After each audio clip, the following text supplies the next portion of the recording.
열린 라디오 YTN에서는 시청자 여러분의 목소리를 듣습니다. 참여 신청과 의견은 유료 문자 샵 0945, 우물정 0945나 YTN 라디오 프로그램 열린 라디오 YTN 게시판을 통해 남겨주세요.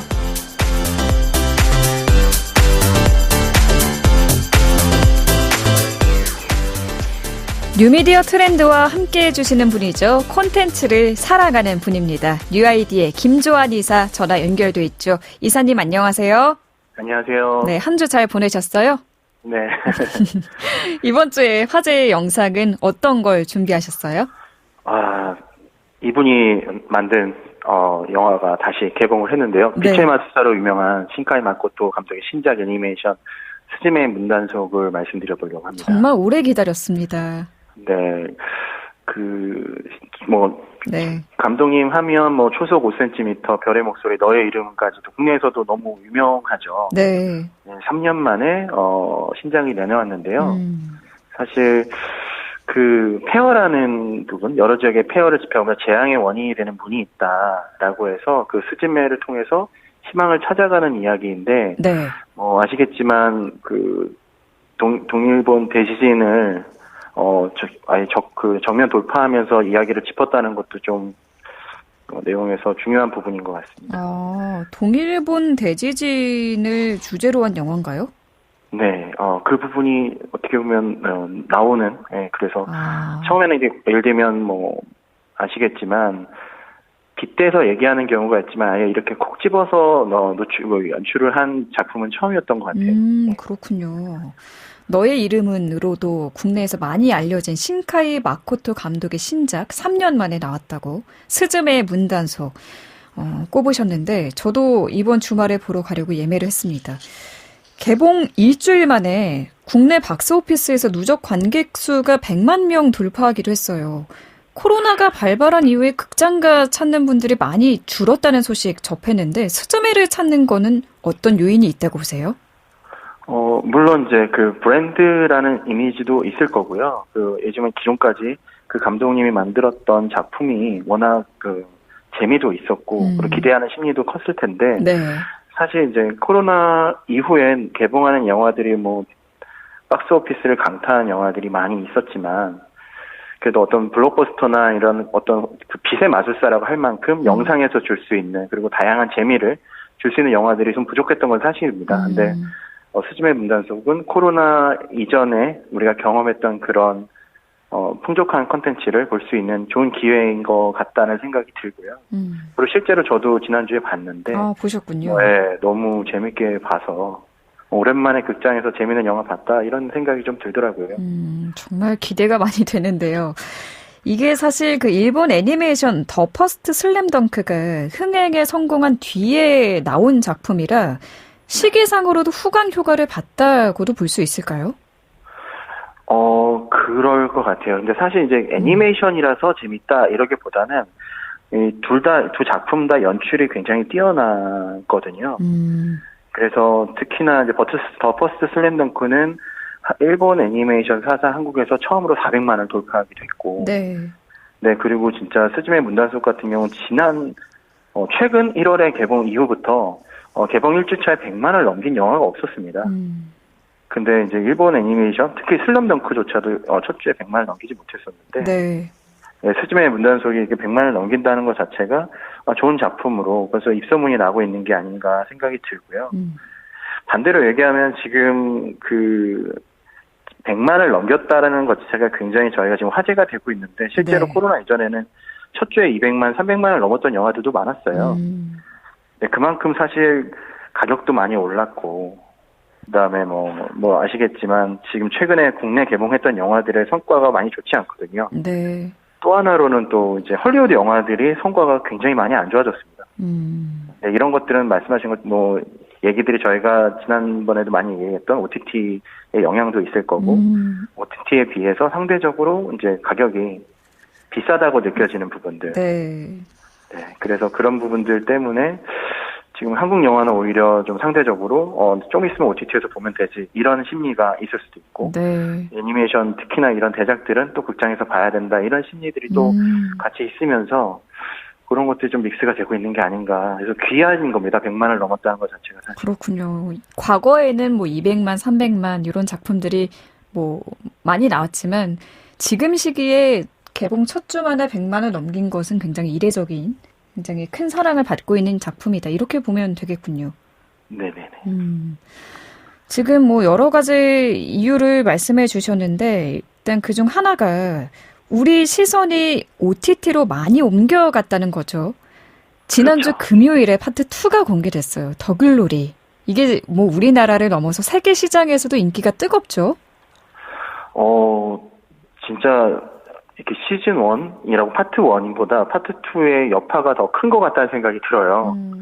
네, 그래서 뭐 아시겠지만 유년 시절 폭력으로 영혼까지 부서진 한 여자가 온승을 걸어서 치밀하게 준비한 처절한 복수극을 펼치는 드라마잖아요. 네. 네, 이제 지난 10일 날 파트 2 8편이 공개됐고요. 저도 하루 만에 다 봤는데 몰아보셨군요. 네, 멈출 수가 없게 만들어 놨더라고요. 그래서 넷플릭스 공식 사이트 글로벌 탑 10에 따르면 지난 6일부터 10일까지 한 주간 가장 많이 본 비영어 TV쇼 부분의 1위를 차지했어요. 네. 그게 1억 2,446만 시간이거든요. 근데 영어쇼 포함해서도 1등입니다. 그만큼 네. 전 세계에서 넷플릭스를 보는 사람 중에서는 더 글로리를 가장 많이 봤다라고 보시면 될 것 같아요. 전 세계 지금 순위가 몇 위라고 하셨죠? 전 세계 비영어권 부분에서 1위고요. 근데 지금 영어권 TV쇼도 이제 구분해서 같이 시간이 나오거든요. 네. 근데 그 시간보다도 더 제일 높은 시간을 기록했다라고 보시면 될 것 같습니다. 저는 다는 못 봤는데 한 3편 정도 봤는데 정말 매 장면 명대사 파티라고 입소문이 날 정도고 패러디도 정말 많이 쏟아져 나오고 있습니다. 그런데 이 더글로리 감독의 학교폭력 논란이 나오지 않았습니까? 네, 지난 10일이죠. 미국 한인 커뮤니티 사이트에서 그 더글로리를 연출한 안기로 감독이 1996년 필리핀 유학 시절에 교제 중이던 여자친구의 동급생을 폭행했다는 주장이 나왔어요.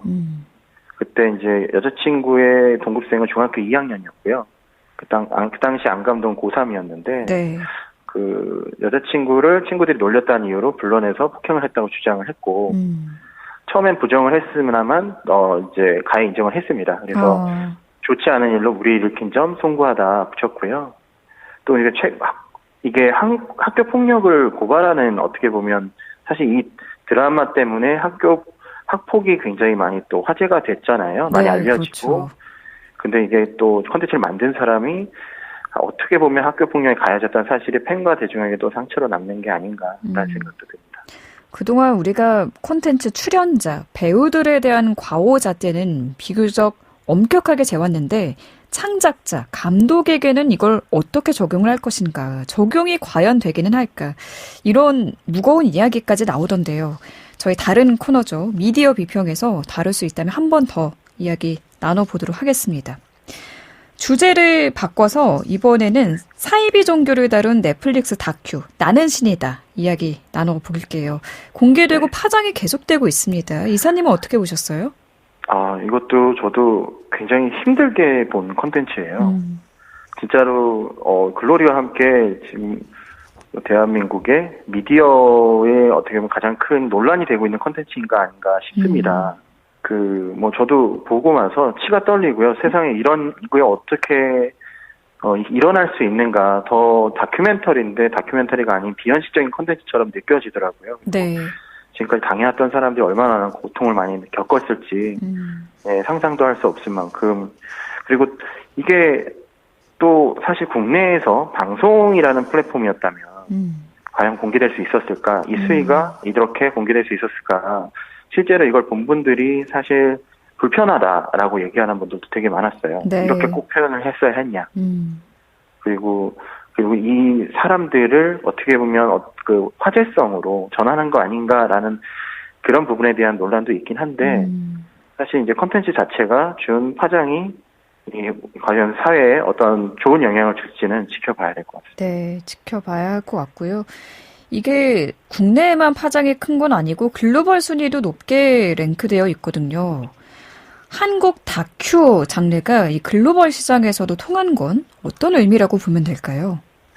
이게 이제 뭐 대한민국에서 메시아라고 자기가 주장하는 사람이 뭐 600명이 있다부터 해서 사실 이런 종교, 그 다음에 이 가스라이팅, 그러니까 예를 들면 그런 부분에 대한 다큐멘터리는 항상 좀 화제를 많이 뒀습니다. 왜냐하면 자기도 나도 모르게 그런 피해를 받거나 아니면 그런 거에 개입이 되는 경우들이 많이 있다 보니까 사실 이런 OTT에는 되게 단골 주제였어요. 그렇군요. 그러다 보니까 네. 익숙한 콘텐츠고, 근데 익숙한 콘텐츠인데 낯설은 나라에서 이런 일들이 벌어지는 것 자체가 어떻게 보면 신선하게 다가가지 않았나 생각이 들고요. 지금 비영어 TV쇼 부문에서 아까 얘기했던 것과 같이 5등으로 기록되어 있고, 그리고 한국 다큐멘터리 시리즈로는 글로벌 TV쇼 탑10 진입입니다. 그렇군요. 앞으로도 좀 사회적으로 어떤 고민할 거리를 던져주는 그런 다큐멘터리들을 넷플릭스 상위권에서도 좀 자주 보게 됐으면 좋겠다라는 생각도 들고요. 맞습니다. 알겠습니다. 오늘 뉴미디어 트렌드는 여기까지 듣겠습니다. 감사합니다. 네, 감사합니다. 네, 지금까지 뉴 아이디의 김조한 이사였습니다.